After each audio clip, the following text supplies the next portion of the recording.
Olá, você vai ver no programa de hoje por que Mário Kertes é um homem de muitos sentidos.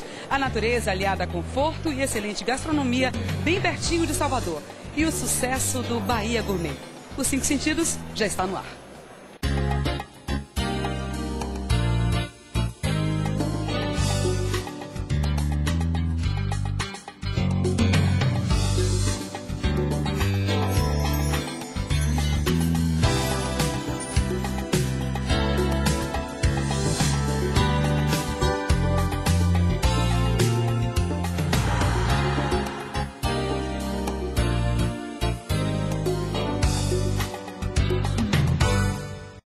Um homem inteligente, sensível, amoroso e com uma memória que provoca inveja. Esse é Mário de Melo Kertes. Eu tive o prazer de conversar com ele sobre política, filhos, amigos e, claro, história da Bahia. Veja como foi. Mário de Melo Kertes tem um currículo invejável. Formado em administração de empresas, começou a traçar seu destino na vida pública cedo, aos 22 anos. Eu estava para me formar em administração no ano de 1966. Quando meu querido professor, falecido precocemente, que me ajudou muito na vida, Luiz Sandi, me convidou para trabalhar com ele. Na época ele era diretor do Departamento de Indústria e Comércio. E eu fui ser diretor de uma divisão de Indústria e Comércio. Na época eu tinha 22 anos. Aí, algum tempo depois, Antônio Carlos Magalhães foi nomeado prefeito de Salvador. E Antônio Carlos ficou procurando um técnico bom, competente, para ser secretário da Fazenda. Indicaram a ele Sandi, que tinha vindo, era funcionário do Banco do Brasil, tinha vindo dos Estados Unidos, onde fez um curso especificamente sobre finanças. E Sandi, então, foi ser secretário da Fazenda dele. E aí me chamou para eu ir trabalhar com ele na prefeitura. Eu deixei, o que era real, cruzeiro, agora eu não me lembro mais, eu me lembro que eu ganhava no estado 470 unidades monetárias para trabalhar meio turno. E eu fui com o Sandi trabalhar na prefeitura ganhando 400 para trabalhar 3 turnos, porque a gente entrava de manhã e só saía de noite, mas eu achei ótimo. Aí eu me formei, já estava formado, e a partir daí eu comecei a conviver com Antônio Carlos Magalhães, a quem eu não conhecia, e Sandi também não conhecia. 3 anos depois, Antônio Carlos sai da prefeitura e é indicado governador da Bahia. E aí o que é que ele faz? Eu tinha nessa época 25 anos, ele consegue com Luiz Viana, que era o governador da época, me nomear presidente da Fundação de Planejamento para começar a organizar o governo dele. E aí foi em 1971, aí eu tinha 26 anos, Antônio Carlos assumiu o governo, dia 15 de março, e eu assumi a Secretaria de Planejamento, Ciência e Tecnologia, que não existia e que eu criei com a ajuda dele. E foi os 4 anos inteiros lá. E realmente isso que você perguntou, Diana, tem fundamento. Eu não conhecia muitas coisas, claro, né? Agora era muito audacioso. Hoje, quando eu penso, eu acho que era um pouco maluquice minha aceitar enorme responsabilidade como aquela.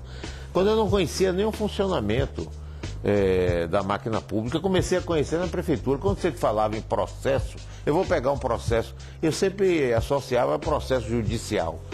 Eu vou mandar esse processo em diligência.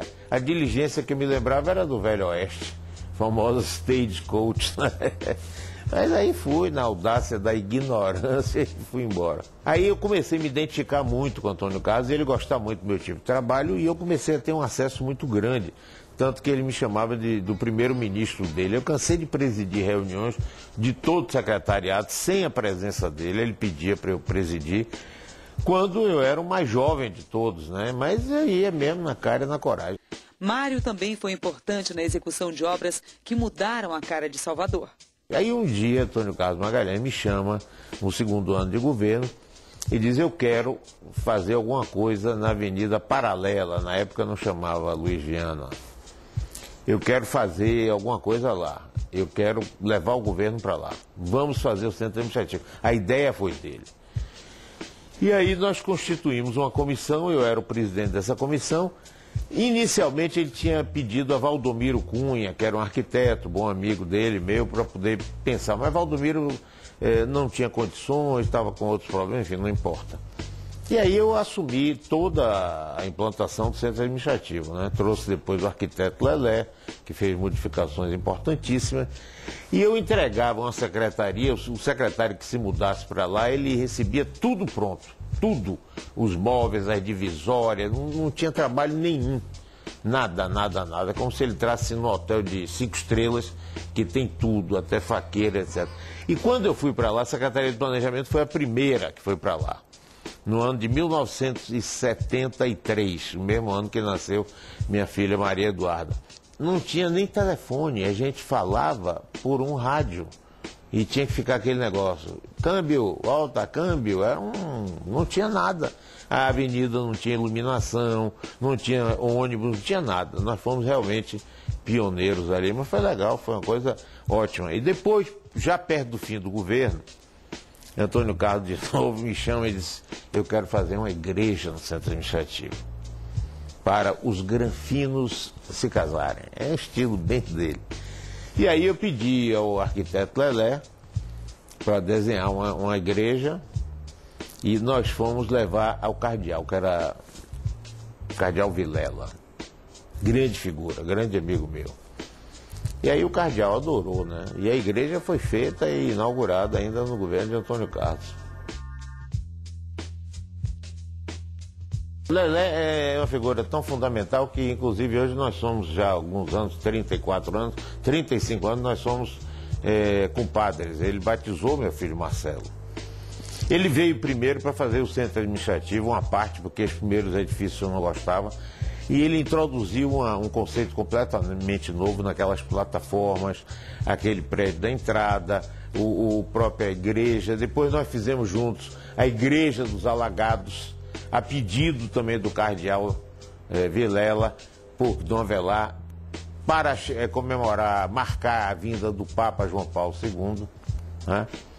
E aí, quando eu vim ser prefeito, eu trouxe Lelé para trabalhar comigo na prefeitura. Ele foi fundamental. Foi ele que fez a estação da Lapa, todos os terminais de ônibus na cidade, projetou o sistema na época que a gente estava pensando do bonde moderno, depois do transporte de massa. E as passarelas, as escolas, as encostas, a drenagem em bairros populares, foi uma coisa extraordinária, tirando o povo da lama, né? E criando a FAEC, né, que é a fábrica de escolas. A partir daí ele fez vários outros prédios. O prédio da prefeitura foi montado em exatos 14 dias. Né, e ele fez também o prédio do Tribunal Regional Eleitoral, toda a rede de Hospital Sara. Ele é um arquiteto tão bom e ficou tão comprometido com Salvador que depois disso tudo ele continuou morando aqui em Salvador. Desde secretário de Planejamento eu gostei muito do que fazia, porque era eu não ficava planejando planos trimestrais, nada, eu era muito da ação, né? Então fazer o centro administrativo para mim foi uma coisa fantástica. Tanto que eu ia para lá, trabalhava a semana toda e fim de semana eu levava meus filhos e ficavam brincando lá. Então o centro administrativo é uma coisa importante. Depois, a minha primeira prefeitura foi muito importante. Eu nunca tinha sido um político assim do acesso direto ao povo. E foi fantástico isso, eu tive a comunicação, o povo gostava de mim, a gente se entendia muito bem. Foram os momentos mais marcantes. A segunda prefeitura foi boa, mas já não foi tão boa quanto a primeira, né? Não foi. E o fato de ter conhecido muita gente aqui e fora é ótimo, porque para o trabalho que eu faço hoje, às vezes a pessoa entra no ar, dá uma notícia e eu tenho condições de dizer: olha, não foi bem assim não, eu conheço aqui, a história foi aquela, vem por aqui e tal. Então é uma coisa importantíssima. E uma figura marcante nessa história foi Antônio Carlos Magalhães, né?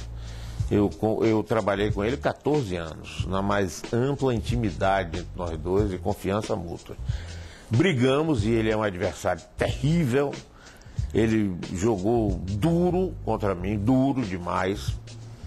Né? Eu também contra ele, você sabe que eu não sou de briga não, mas quando me provocam eu também não aguento não. E depois nós nos recompusemos e foi ótimo. E eu saí daqui de Salvador para São Paulo somente para me despedir dele lá no hospital, quando ele estava morrendo, né? E choramos muito, tanto ele quanto eu, porque a gente sabia que era a última vez que a gente ia se ver. E ele gostava muito de mim, né? Eu tenho, inclusive, entrevistas que ele fez na rádio.